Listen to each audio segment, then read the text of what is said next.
Folks, welcome back to the Jake Feinberg Show. It's a show predicated on the 4 L's: leadership, love, life, and lineage, told by musicians in the ongoing story of music made by real artists. And it's an honor to welcome back David Garibaldi to my show. David, welcome back, man. Thank you, Jake. I appreciate the opportunity to be with you again. Could you talk about about the advent of FM radio in the Bay Area and who you give credit for creating FM radio?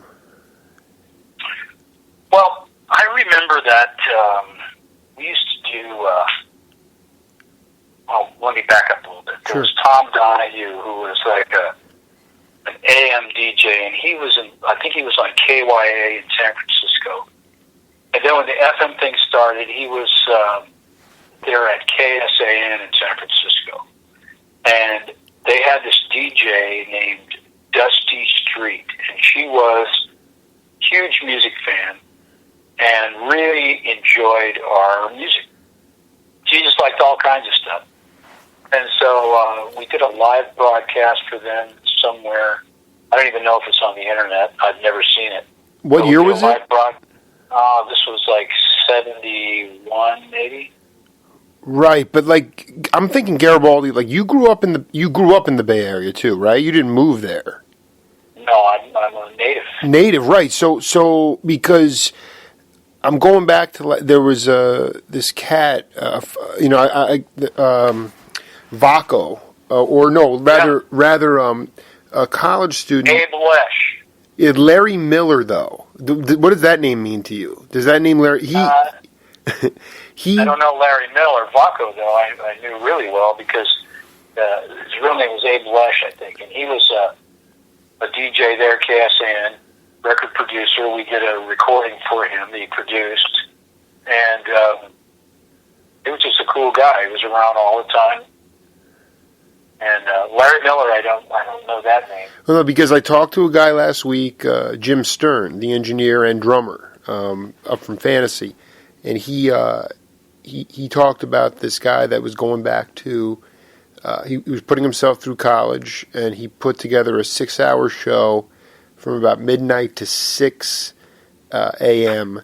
straight, and it was the first time that Jim was able to hear full sides of albums, and sometimes he wouldn't even take a station break. He wouldn't even do a caller ID. He just would run through both sides. A lot of British prog rock. Up till that point, you just were hearing a 45, maybe one side of a 45 at that before that. But then, obviously, the cats like Vaco and Tom Donahue, they just grew the sound. They grew that sound so well, and they loved the music, you know. I remember that we used to play, this was in the first year and a half or so I was in the band. We used to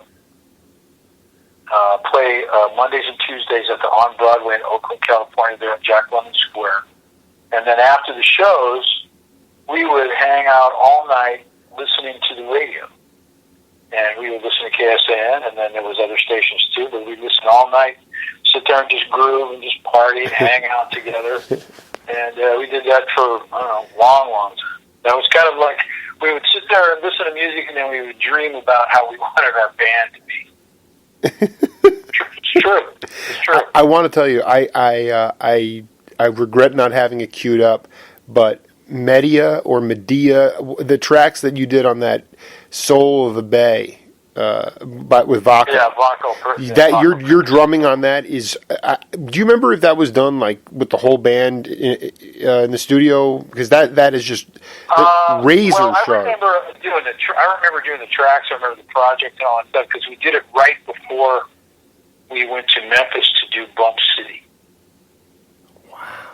So it was just not long before that Bump City project. Why did you go to Memphis for that? Well, the Bump City project we did in Memphis because Steve Cropper was there and Ronnie Capone.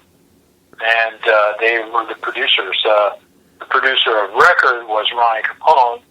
Steve Cropper was in some sort of contract dispute with Stax, and he could not appear, or his name couldn't appear on the recording, but he was there every day. I mean, he was there every minute.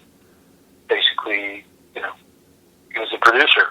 The Ronnie Capone was the engineer, and also he was co-produced. Yeah, no. So you just remember sitting around all night listening to a large variety of music, and then yeah, we listen to all kinds of stuff. Yeah.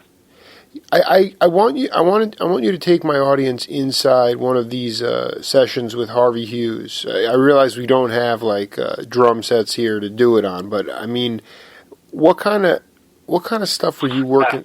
What kind of stuff were you? They were just hangouts. You know, they were just like, you know, friends hanging out. I mean, it wasn't anything like really, you know, really crazy. I mean, it was just, we would just have fun and sit there and play and talk.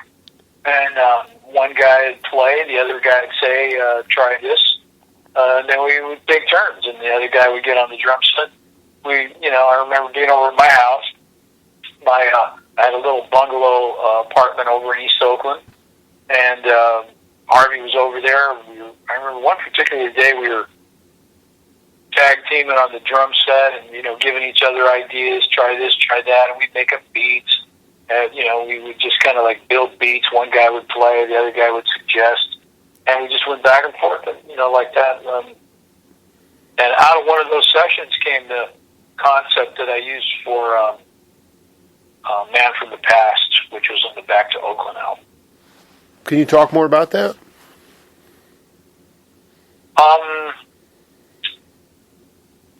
Now, in what way? Because that's basically what it was. I mean, we would give each other ideas, and we would like build drum beats. That's, I mean, you know, drum grooves. You know, no, I mean the song you mentioned. You got the idea for a song on the album. Oh, Man from the Past. Yeah. It sort of evolved. You know, the way that we started doing it in the studio. It was during that period where we were learning how to play grooves that were not kind of traditional R&B grooves, and we're building, you know, our songs around these weird kind of beats and all of that. That was just kind of like the progression, you know. We had already done Soul Vaccination and on the Tower Power recording, and we were, you know, kind of in the Back to Oakland, you know, sort of mode, and that's how it all came about, you know. It was just an evolution of things. It's hard to explain. I mean, I didn't really think about it, well, we're going to do this and we're going to do that. It was just kind of, we were in the flow of what we were doing. And no, I know what, you know, you shared it with a brotherhood, sisterhood, as I am now. I mean, I know what that flow feels like. It's an incredible feeling, and we were just doing it on different levels. But the truth is that I don't know what happened to Harvey Hughes, because I need to find that cat. I mean, I was on him, and he's ducking me. I would love to do an interview with him. I told him that you wanted to talk to him, but I don't. You know, but even when I call his phone and stuff, I don't. Maybe an email. Maybe I can just shoot him an email. You know, it's not a big deal either way. I just saw him on this Lydia Pence album, and he just blew my mind. His playing was incredible on it.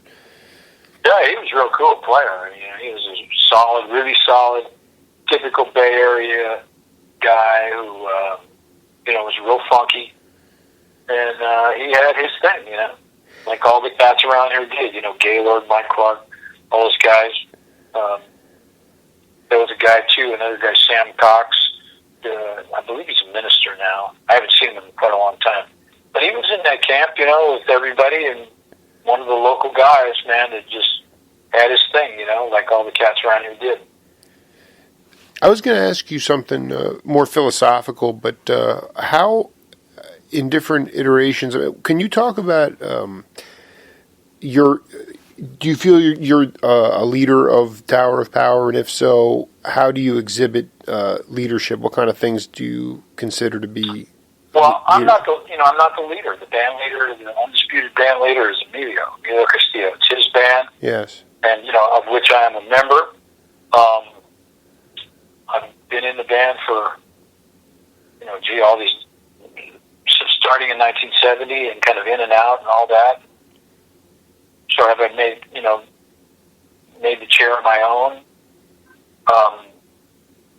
I guess all I do is try to play my best every time out and contribute. So, that kind of the good soldier role, my gig is my drum chair. That's what I do. That's my space, nothing else. And I don't try to make it anything else. There was maybe somebody that you, growing up, that you considered to be a leader when you didn't know anything really. Does anyone come to mind, and what were some of the characteristics that they would have exhibited? Well, to me, one of the greatest examples of that is in Emilio. I mean, he was just he's a natural leader kind of a guy. He's a kind of organizer sort of person. Knows how to assemble people and get them to work as a group. Mm-hmm. Mm-hmm. He doesn't tell people what to do. And probably that's one of the reasons why Tower Power has, been together all these years, is because he doesn't tell the people in it what to do. Why is that? Explain to the audience why that's important. Well, because he's not looking over your shoulder telling you how to do your job. You're in the band for you to do your thing. You're not in the band to do his thing. He brought you in. That's Miles Davis's. Took Coltrane a long time to figure out what he wanted. Kept going to Miles and saying, "What do you want me to do? What do you want me to do?" And he just kept Miles kept ignoring him. Finally, Coltrane realized Miles brought him into the band to do his thing, and that's exactly. That's awesome. That's what we do. Everybody who's in the band is a unique individual by themselves. They're just all a group of unique people who like playing our music. Number one, like the structure of what we do, and feel free to create within that structure. A lot of people, in a band like ours, there is a structure. You got to play arrangements. There's a lot of repetition because we do a lot of shows. But within that, there's quite a bit of freedom if you learn you accept the structure and you learn how to work within it.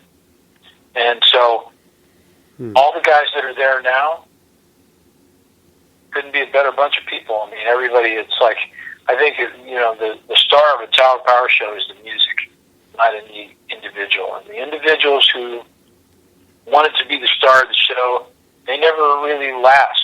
They sort of end up just, like shooting stars. They just kind of fade out. The band always stays, the music always stays, and if you want to be a member of Tower Power, you have to be willing to, be part of a team. That's what we are. We're, it's teamwork. We play together. We do it together. We live and die together. We speed up and slow down together. We do everything together. That's what it's all about. And, Emilio's he's not saying anything to anybody about, unless you're not bringing it. If you're not bringing it, then most likely you won't stay, because we start having a self-policing sort of a deal, it's really true. No. I just think you just spelled out about 6 or 7 really good leadership traits, whether you knew it or not. One of them was finding freedom within the structure, or is that what? Or was it constraints or structure? Is this structure? Structure. So that is a challenge for many people these days, myself included. It's a major deal, and I think that in a band, that to me is scintillating to hear you say that, because it's something that I have to work on all the time. Yeah, I think trouble with like bands have trouble being together sometimes because people aren't willing to meet in the middle. They're not willing to find a place, that they can agree and do it together. Right. Our music is about doing things together. Drummers and bass players, for instance, Rocco and I, we never talk about what we do together. We just do it. And I think that's important. We just work together. It's pretty simple. Right. It's not. You spend your time hanging out and talking about everything else, and just when it comes to music, you're grooving. Well, we listen to one another. And that's also it's like a conversational skill. If you want to be a good conversationalist, then you have to be a good listener. If you're always thinking about what you want to do, then you're really not being a listener. And so I remember I did a clinic one time with Randy Brecker, and it was for a bunch of high school kids. And it was kind of this all-star sort of band, and a really, really fun day. And we played with kids all day and talked to them, and had a little concert and gave them a chance to play with all of us and all that. And one of the kids at the end, stood up and he said, if there was one thing that you would want us to take from this day, there's one thing that we could do or could use, important thing, what would that be? And so he paused for a minute, and he said, well, listen. Learn to listen to one another. Learn to listen. That's probably the most valuable musical skill, if you want to be in a band and work with people, is to learn how to listen. And it was profound. I mean, I've never forgotten it. Did Brecker say that? Sure did. Okay, so I wasn't sure if you said it or because Brecker said. Yeah, I mean, you can listen to your band now and listen to it, when at the beginnings of it, and there was always a strong respect for the craftsmanship and the musicianship and the listening. And I think the other thing is that how much stuff, I guess I'm just sort of late to the game to a degree, but I mean, a lot of stuff gets fixed now. You can polish stuff over, and I feel like people don't need to be good necessarily at their craft in order to be paid a lot of money and to be considered a good musician, and that was. There were enough cats like Vaco, other Blue Thumb Cats, Bob Krasnow, and all. The people that were like, we're in it for good music. That's not the case now. Well, it's kind of being in a band is a difficult thing to do. I mean, you have a lot more bands now that are kind of emerging. Young bands. Snarky Puppy. Mingo Fish Trap. That kind of deal. And I hope they last. I hope they stick around and, let their music grow. Let them, learn to stay together, because, they have those bands have such good chemistry, those two bands in particular, have such nice chemistry. If, they can keep it together and really let their music evolve and really grow together. I mean, they're great now. I mean, what's it going to be like, 10 years from now? I mean, they'll be awesome, But I'm sure they're not thinking about that because, no, I mean, we're let me tell you. Always in the moment, I mean, when we were 25 years old, we weren't thinking about that. We were just grooving and making the music. But then we enjoyed what we did so much and just stayed together. And here we are. I mean, what's the date today? It's tomorrow the 13th? Yes. Yeah, that's the Tower of Power birthday. Tomorrow is the Tower of Power birthday? Tomorrow's Tower of Power birthday. It officially became Tower of Power August 13th, 1968. So you just got back from a tour, is that right? We did. We finished up on August 2nd in Irvine, California. Tell me a little bit about maybe the some things that did anything surprise you on the tour? I think probably it's not like we're it's our first time touring. We kind of seen a lot of stuff and done a lot of tours, and this was probably the most enjoyable summer touring that I probably have ever spent. Really? It was very well run. Rob Kern, who was Journey's production manager, he was kind of the harbor pilot. He kind of ran the whole show and coordinated 3 bands and crews and trucks and buses and all of this stuff and running around the country. We did, I think, 40 shows. There's 2 more shows in September. But it was it just went really, really well. The only thing that happened was a weather cancellation in Chicago, and no other reason. I mean, it just all went so well. All the bands were great musicians, really friendly, cool people, crew included. It was just great.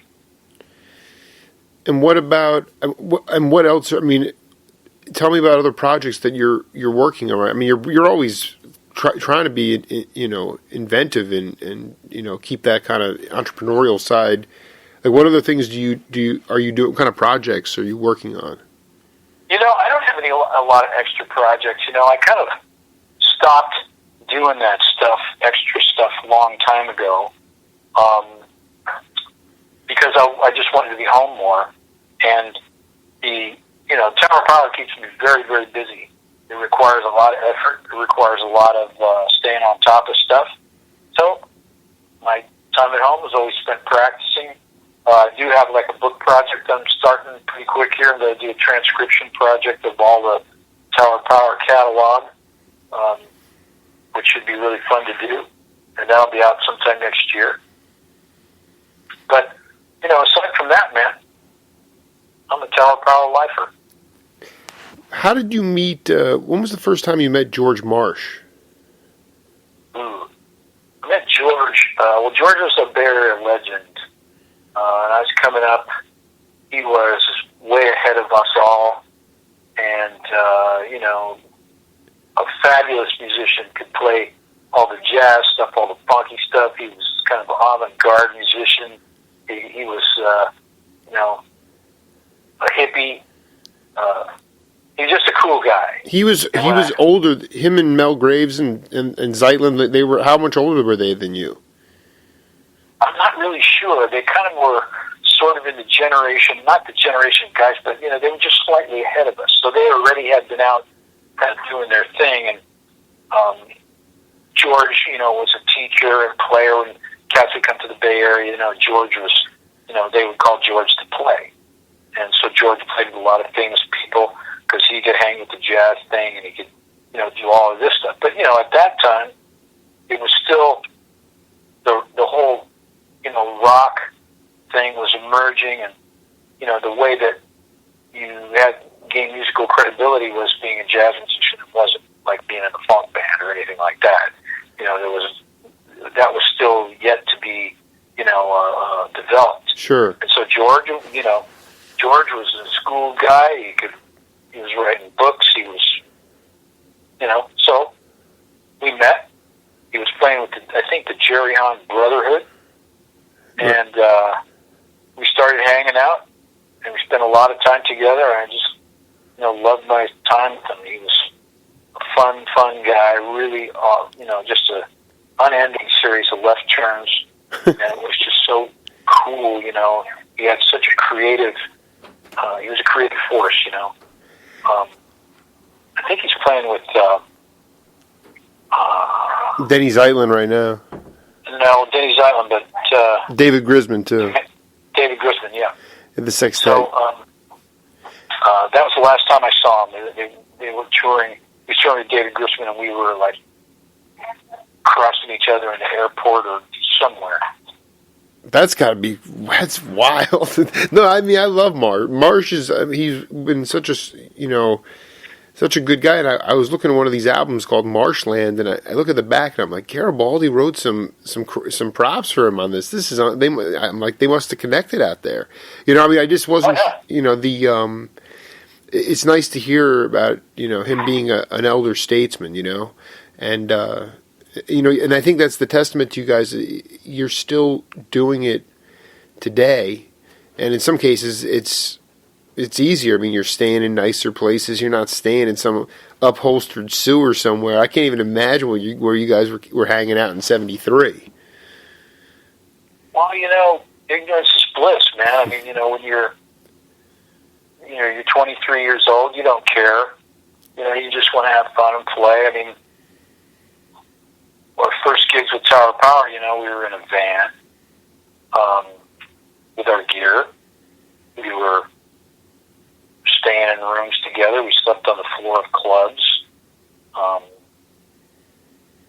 You know, I didn't care. I mean, I look back at it now and going, God, I did that. But, you know, at the time, it was no big deal. Really. I mean, it just wasn't like that. You know, it's just, we were in it together, and it's always been in it together, you know.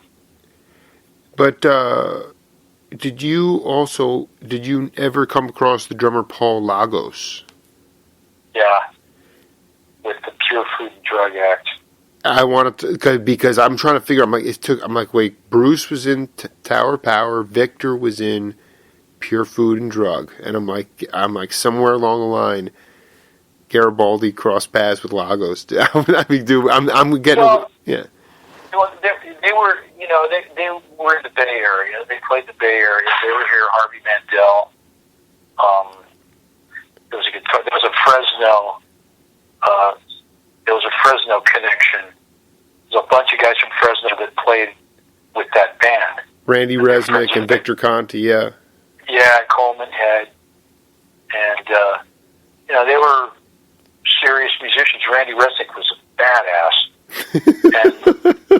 And, dude, I'm really, dude, you should reach, I've been talking to Resnick a lot. You know, he's an animal, dude. That guy's, and Larry Taylor was great, too. And, you know, the Sugarcane Harris. Yeah, man. Did you ever play with Sugarcane? Not in the same band, but on the same bill.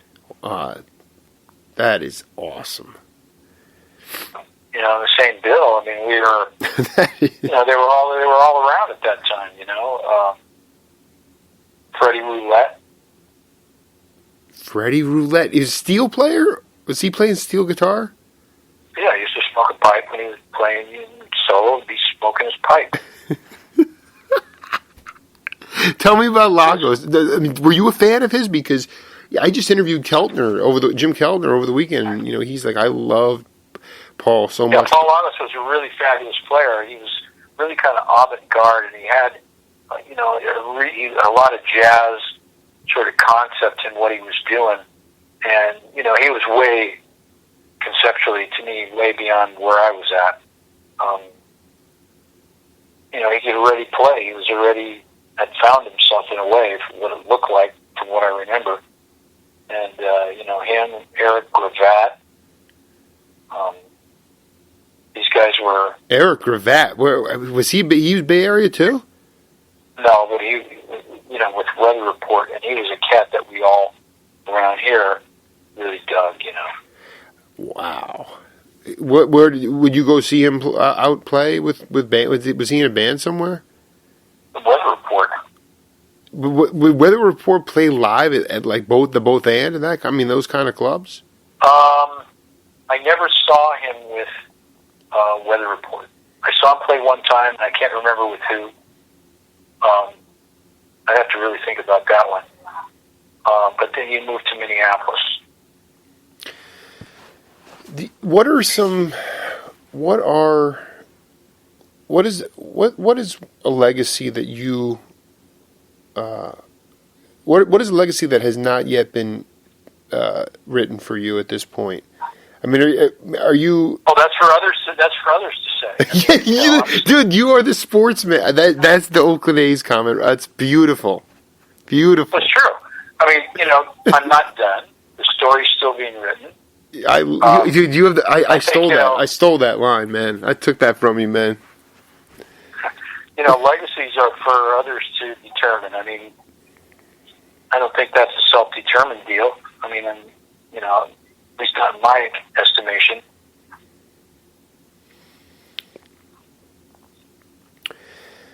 Right on. Well, it's are you, what else? When are you going back on tour again? You got to. We have actually, on our schedule, they actually put 2 weeks vacation on the schedule. Believe it or not, and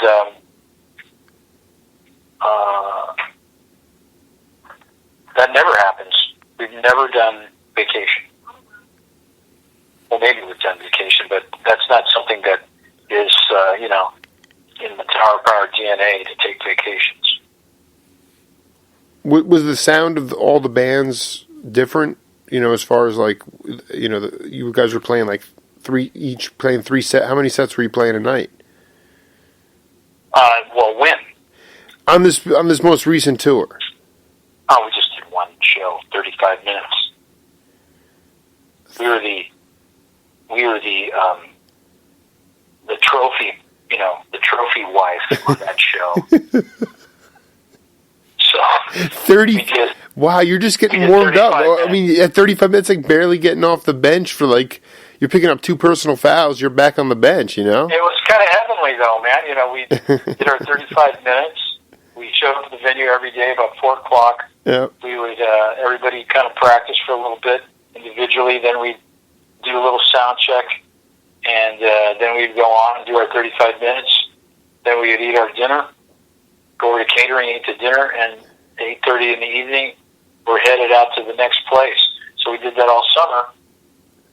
2 days on, 2 show days, and then a travel day, a day off. So it was, by our standards, really unbelievably easy. You normally do not function that. You guys just go back to back to back. Well, you can't be a pussy if you want to be in a funk band. As they say. Oh my God. Oh man. Yeah. I mean, no pussy at all. So, and everybody just it continues to be on the same page. I mean, there's no full throttle. Emilio ahead. Full steam ahead. Yeah, we're rolling like usual. We have a lot of gigs, always busy. The music is always evolving. We have a recording project we're in the middle of. We recorded 30 songs. So it's, we'd probably have something ready to come out if we wouldn't be doing, a million gigs all the time. But that's just the nature of the beast. So this month, there'll be some work done on the recording. And so there's that going on.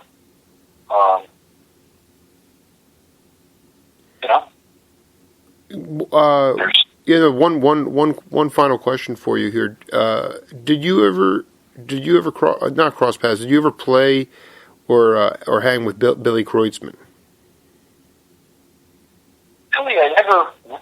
Well, I met him, and hung out with him when I was playing with Mickey, and he would come around. But at that time, like the Dead, they were already kind of finished because Jerry had passed away, and so. Kreutzmann, I think he was living in Hawaii. Exactly. And he would come around to say hello and that kind of stuff, But, we were not in the Dead camp, I remember my daughter, she was kind of like a deadhead. And, she would, she was listening to the Grateful Dead. I'm going, wow, man, this is so cool and all this. And I said, that's just not for me. Then, I started playing with Mickey, and Mickey's thing was, well, you're in this now, and you'll never get out. It's like the Mafia, the Grateful Dead and the Mafia. Once you're in, you never get out. But wait, can you explain? So this was post the Grateful Dead. How did you connect with Mickey originally? Oh, I know Mickey for about a million years. I mean, when Tower Power did their first Warner Brothers recording, Bump City, we did our record release party at the Grateful Dead Ranch in Nevada. And so they dosed all the food with acid. And so guys are eating the food, and I remember seeing them sitting on their porch, a bunch of them sitting on their porch of their house, watching what was going on, watching everybody, get dosed. And I saw what was happening. I saw everybody starting to get dosed, and so I, did not eat. So I escaped that one. Oh, you said, wow. But cats in your band did get all tripped out. Hey, musicians and food. You got to eat. Musicians like to eat free food. The only problem was. Wait, hold on. You're telling me you did not go for it. You avoided that trip. Me and a couple other guys saw what was going on. I did not feel like being loaded at the Grateful Dead Ranch and having them laughing, while it's going on. So I didn't do it. But your relationship with Mickey has been through and through since that time. 72. And then he got you into. How would you say it was how many percussion members were in the group that you were in with him? Well, it was the kind of the part 2 of Planet Drum. So it was the second version of Planet Drums. Giovanni Hidalgo, Zakir Hussain, Sikiru Adepoju, and Mickey, myself, and Bakiti Kumalo, who was the bass player with Paul Simon on the Graceland recordings. And you guys did you play a lot of live performances? Millions. A lot of gigs. For 2 years I did it. Wow. All over the world? In the United States. And we played like Dead kind of places, Grateful Dead. Went to all the Grateful Dead kind of hotbeds. And, the Deadheads had come out, and then there were thousands of people all the time. And so the first year I did it, when the tour was over, Mickey decided he was going to get another drummer and told me reasons why and what he didn't like and what he liked and blah, blah, blah. And Zakir Hussain, God bless Zakir, he made Mickey hire me again. What? Are you serious? I'm totally serious. I love it. Just because he enjoyed playing with you? Yeah, Zakir is just one of the coolest people ever. And we became really good friends. And he thought that if we're going to continue doing all this Planet Drum stuff, let's keep the same people because it was working. And so I was able to stay because of Zakir. Right. How does David Garibaldi, not Jake Feinberg, not Ronald Reagan, not anybody, how do you go into a situation where, how do you react to something where you're like, okay, Mickey's just giving me the runaround, all right, so Zakir fused me back in, but you just let it go? I mean, I want, you're talking to the Jake Feinberg audience at this point. Yeah. Well, I didn't trip. I mean, I wanted to be in the band. It was a nice gig, nice dough. It was fun. And I liked everybody in it. I liked enough about it to continue on. So, it was cool. Did you know? Did Tower of Power emanate? Yeah, it must have. Did you have experiences with Bill Graham at all, Wolfgang, during the? Yeah, Bill was our first Tower of Power's first manager. Unbelievable. And so we spent a lot of time with Bill. And he was a really, really great man. And at one point, we decided in our Tower of Power wisdom that we wanted a dope dealer to be our manager. And can't be a pussy to play in a funk band. Well, it doesn't take much brains at times either. And so, which we were lacking at that particular moment. So we decided we're going to have this coke dealer as our manager. And brilliant. Yeah, really brilliant. And so Bill, said, okay, fine, you want this, but I ain't letting you go anywhere. So Emilio and Doc would go to see Bill every week and talk to him, try to say, can we please move on? Bill would yell and say, okay, see you next week.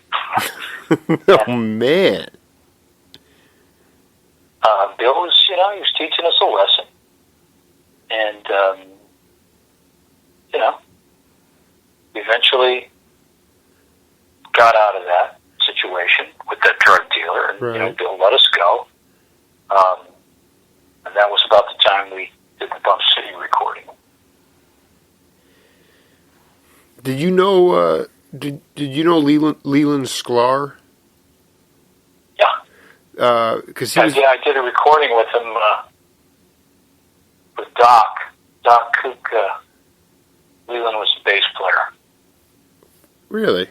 He was in a band called Wolfgang. It was named after Bill Graham. It seemed like everybody was up there at that time, but I was like, Bill was a really powerful guy and a visionary. He started the whole concert scene as we know it today. He started the whole thing. Okay, before you go any further, I have a question. Is there anybody, that you see now in your travels that has sort of taken the baton and carried it forward from what Graham did, or are we no more evolved than we were? Was he the innovator, or have we made progress? Well, of course it's evolved. But, the concerts that everybody goes to today, Bill was doing that here. And it wasn't happening anywhere else. Bill invented that whole thing, and, having 3 bands of different styles on a show, Buddy Rich 10 years after, and Bloody Miles Express, all in one show, that kind of stuff. People are dope. Jazz heads are getting dosed in the crowd. It's great. Absolutely, it's just the greatest. Bill had it all. He had it all going on. Fillmore West was like 4 nights a week, and you go in there to play, and you do like 4 nights. And it was that way every week. It was awesome. No place like it. Yeah, it's just, and then what was it? Tell me that band that you and Clark, you subbed for Clark, or he subbed for you in that band. The Reality Sandwich. Can we start to circulate some analogs of that band? We need to get some of that. I need to hear some of that stuff. I don't even know where you'd find it. I'm kidding, man. I just want to hear it. Honestly, I don't even know where you'd find it. There's probably historical records of it somewhere, but it was kind of like a cover band. He was just one of those kind of one of those kind of deals, It's just how It was a place where bands would, where guys would start out. It wasn't a place where you'd end up.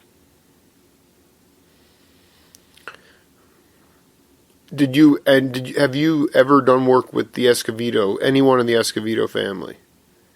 Yeah, I was in Pete's band, and you were in Pete Escovedo. Is Pete still around? Sure, man. We're gonna play with him here pretty soon at the Sausalito Art Festival. Oh man, and, I'm just obsessed with that. So did you meet them back when? Or I'm sure when we started. Wow. When we started, we met Pete and Coke Escovedo. Oh man, that's cool. Coke was Pete's brother, Sheila's uncle, and they were the Escovedo brothers. They had a Latin band. They were around the Bay Area. They were ahead of us, and they were in the Cal Jader, all that scene, Latin jazz scene here, and then they said we were playing with Santana, and then they started Azteca. That was Pete's band. Pete and Coke together. The most incredible band in the world. Well, that was one of them. And that was where Lenny White came out here to stay for a while to play with Azteca, and it was a cool thing. The Escovedos were really, really terrific people. They were good. You consider them good leaders? Well, still around. Pete. I mean, that says something. I mean, Pete's still got his band, and now his kids are involved. Peter Michael and Sheila and Juan. They're the Escovedo family, and they often come and play with their dad, and they're Peter Michael is a fabulous producer. Juan plays congas, and he's a fabulous player, and of course Sheila. Sheila, I remember meeting her for the first time. She was 15.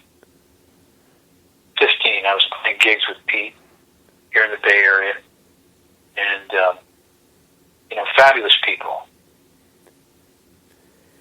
Yeah, I mean, and I'm trying to think. They were just playing. You were playing Latin gigs with the Escovedo brothers before Tower. Did I just hear that correctly? No, it was kind of during the same time, and then there were periods where I was out of Tower, and doing gigs locally, and then there was Tower times when I was with Tower and I was doing gigs with Pete, and there was always jam sessions and this and that. So Pete was always around. His brother Coke, he was always around.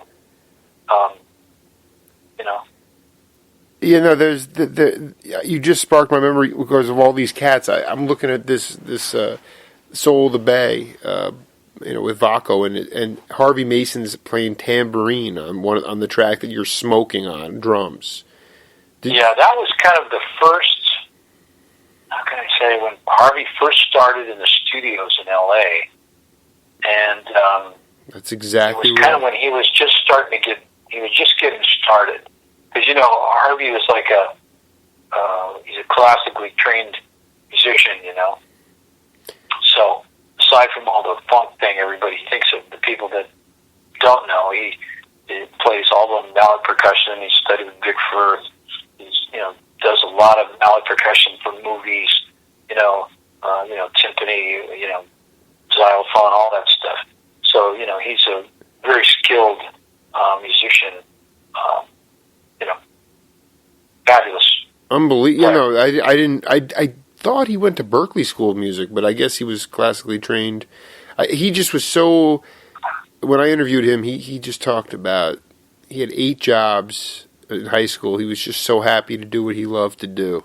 But I saw him playing with Garibaldi. I'm like, so was that, he was playing tambourine on it, which was just classic, But yeah, but they overdubbed all that stuff. I mean, he wasn't in the Bay Area, he wasn't there, with us when we recorded. That was something that was like done after the thought, right after the initial sessions. Yeah, that's that when I talked to Lenny, he mentioned that when he was at Azteca, he was approached by Neil Schon and maybe somebody else to join. I guess whatever band came of it, and Lenny was like, I they wanted him to be the drummer, and he said, no, I can't do it, and he went back to New York and wound up forming or becoming part of Return to Forever. Mm-hmm. Well, the Journey band was Journey. Journey was started by Neil and Herbie Herbert. And Herbie Herbert was one of the Santana road crew. And it was him and John and Jackie Villanueva who were the Santana crew. And I believe they bought the Santana PA and started their own sound company. And right about that time, they started Journey, and it was kind of like they didn't have a lead singer before Steve Perry. Ainsley Dunbar was the original drummer. I remember seeing them rehearsing at Studio Instrument Rentals in San Francisco while the bands rehearsed. And so, they were just one of the things going on there. I mean, we know Neil since he was like 15. So we opened for Santana at the Frost Amphitheater in Stanford, and Neil was playing with Santana there. At the Frost Amphitheater. That's not the... were there any kind of... What was the coolest venue you played on this most recent tour? Were they all like... Sonically, a lot of times I go to venues, they don't know... They sound a little bit sterile. Did you play some good venues on this? Even though it was... I know it was just... We played a lot of great venues. I mean, probably one of the most historical ones was, we played up at Woodstock, You played it. Wow, they've okay. But I mean, at the actual site, they've built a venue there. It's right over the hill. It's right, literally over the hill from the original Woodstock site. If you walk up to the top of the lawn area and look over the hill, and you're looking down onto the Woodstock property where the festival was, and there's markers there and everything. It's real cool. You were not in attendance at Woodstock, I believe. I was not. I was in the military. I had just gotten out of the military. Wow. And did you play? Was there an area of San Francisco or Oakland where there was just strip clubs and burlesque clubs, and there would be a lot of just trios, or did you play a lot of those gigs? I didn't play a lot of those gigs, but there were places like that around. There was, Jack London Square in Oakland, and there was, Broadway in San Francisco. There was the Fillmore District in San Francisco. And, a lot of those places, they had clubs, restaurants, with, a lot of music. I was not interested in doing the 6-night-a-week thing. So that was just not what I didn't want to play cover music that much. I did it because that was, how you get started and how you work and all that. But my goal was to play, I wanted to play original music. I wanted to be a player. And so the Reality Sandwich Band was typical of a lot of the bands that played in the clubs. You played cover stuff. That, just wasn't interesting. And then when I met the Tower guys and went to hear them play, and they're playing some cover music, but then originals. And then their cover music was really obscure, B-side kind of stuff that they took and kind of did their own thing with it. I thought, man, this is really, really good. And, they had a vibe. They had a whole thing already, a whole sound. So they were already, they already had something going on. They already had a magic thing happen. You went to Woodstock, and what other venues did you go to? sheds. We Jones Beach in New York, and they're all just kind of the amphitheater sort of places. Some really, really newer, some older ones. Just those kind of places. Very nice, all nice places. It's all good. Well, you can't be a pussy if you're going to be in a funk band, I'll tell you that much. That's correct, sir. Yeah. Mr. Garibaldi, I really, maybe we'll chat once more. You're home for 2 weeks and then you're gone? Then we start working again, So I'm here for 2 weeks and kind of hanging out and enjoying myself. And,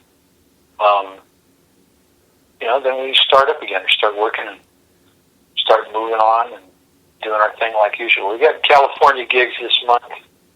Then we start moving out again next month. And a couple more Journey shows. September, October, across the country doing different things. And then November is Europe, for most of the month.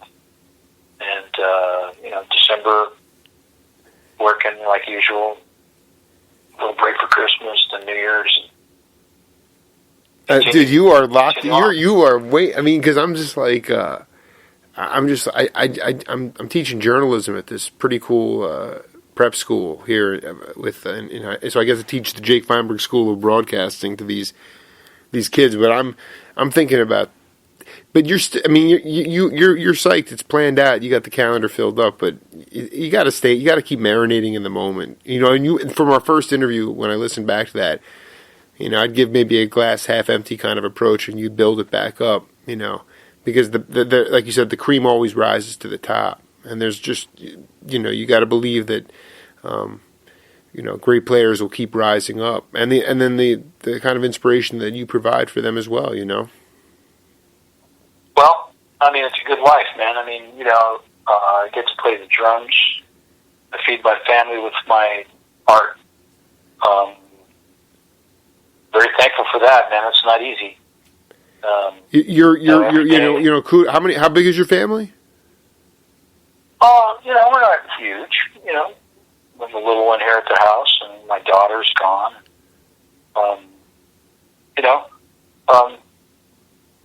I'm just glad and thankful that I can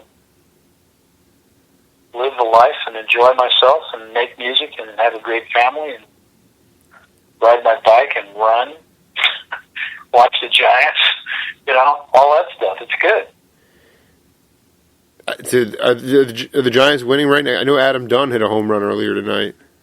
Well, it's the top of the 10th, and it's 2-2. They tied it back up. They're playing the White Sox. Yeah, no, I know. So, I was started Adam Dunn on my fantasy team, and he had a 2-run bomb tonight. But I love. Are you a devoted Niners Raiders guy too? Well, you grow up here, and that's part of the sports DNA. You sort of grow up here, and that's what you got. You got Raiders and 49ers. We got Raiders in our blood, pretty much. We grew up with that here in the East Bay, and then when they first started with the whole AFL and all that stuff, I was ushered Frankie Will Field. I did that for one season, when they first started, and then we had Raiders who were huge music fans, and they used to come around to our shows in the early 70s, George Atkinson and Jack Tatum and Neil Colsey and all those cats, Cliff Branch, and they would come and hang out with us, and we got to be really good friends. I remember there was an AFC title game they were playing at the Coliseum one year, and we were playing at Winterland in San Francisco. And I get to the venue, and I walk in the dressing room, and who greets me as they walk in, Jack Tatum, and and still today, it's the same. We have friends on the coaching staff. They come and hang out. And, great people. It's great association with those guys. And, and of course, we never had really any connections with the Niners other than just being big fans and all that stuff. So you grow up here, you have great sports culture. So much going on. You know. Well, when did the Warriors move out there?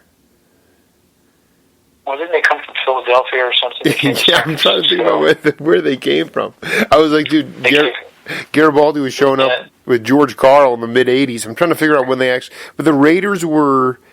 There was more of an overlap in the entertainment, though. Like, it seemed to me like sports, those guys came to support you locally. They were part of the... There was a community... Well, you got to, like, the Raiders, man, were, in yeah. the 70s, they were the bomb. I mean, they were fantastic, man. And the personalities on the team, the way that they played and the way that sports here was, they were part of the community.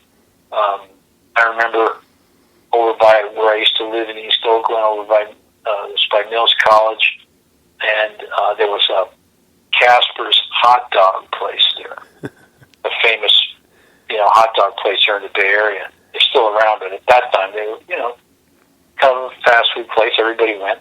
I remember walking in there one day, and Sal Bando and Gene Tennis are in there. They were Oakland A's, and they were in there buying hot dogs, and they're just, right there in the neighborhood. Sal Bando. I do know that name is from my childhood. One of those. So, it was all, Oakland A's stuff. That was when they had the great teams, Joe Rudy and all those guys. And, that was just a fabulous baseball at the time. I mean, it was just cool. It still is cool, Garibaldi. And is there... Is Coke Escovedo still around? No, he passed away a long, long time ago. Coke, yeah, because they were doing so much stuff with Linda Tillery, and yeah. I'm surprised you didn't wind up playing traps on those. I guess you were playing with Tower at that time. Well, I was with Tower. I was with Tower, and there were other scenes going on. I mean, Tower was. We were out of town a lot, and we were touring, and we were doing this, and we had our thing, and there were lots of other little groups, and Linda Tillery, she was a Bay Area institution. She was before us, and I used to go see her perform at little clubs around San Francisco and all that stuff, and she was just killing it. And then we shared our first rehearsal place that we had in Berkeley. We shared with the Loading Zone. No, you didn't. Paul Farso? Uh-huh. And then Tom Coster was in it after Paul Farso.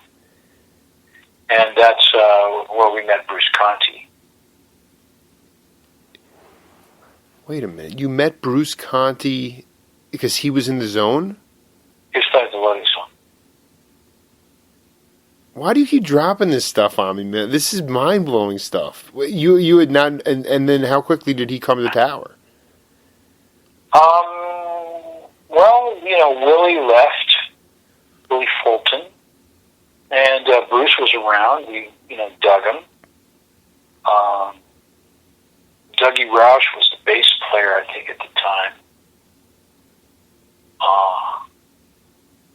They had a killer little band. And then, Dougie Santana. Right. Unbelievable. Yeah, let's try to set up another time for next week. We'll do another part and put this together. I think I've exhausted everything. I don't know what else you can get out of me. I'm sure there is, but yeah, you might be right about that. Do you? Yeah, go ahead. No, go ahead. No, I was going to say maybe a little bit more attention to Tower, to the individuals itself. But I think I can talk about whatever you want, man. I mean, if I got answers, I'll give them to you. If I don't, I'll tell you I don't know. Yeah. So if maybe the best way to do with Harvey, I'll drop him an email or something. Do you have his email? I have to look for it. I might have it. He's sort of a reclusive cat now. He lives down in Las Vegas. I'll see if I can. No, don't. I don't want to listen. If he's doing his thing, I don't want to bother him at all. I was just hot to trot on trying to figure out to paint that picture again of being inside that apartment with you guys just banging it out, you know. But yeah, no. If you also with Pete, you said you're going to see Pete Escovedo. I would really love to do an interview with him. Well, he's got a website. You can reach out to him, you know, through that. You know, tell him that you know, suggested to, you know, to call or contact you, or contact him, and you know, he's a cool guy. He's cool. No. I mean, yeah. Oh, one. Yeah. Here's the final thing. Did you ever play with Paul Jackson? Maybe jam, but you know, like Paul, when he came around, when I first met Mike, he was around. Him and Mike were already, you know, buddies and everything, and playing, and you know, they were already a team. And I remember Paul Jackson, you know, having his little V-neck cashmere sweater on with the elbow patches and all this stuff. And you know, he's really conservative, you know, dude. You know, it was kind of interesting, you know.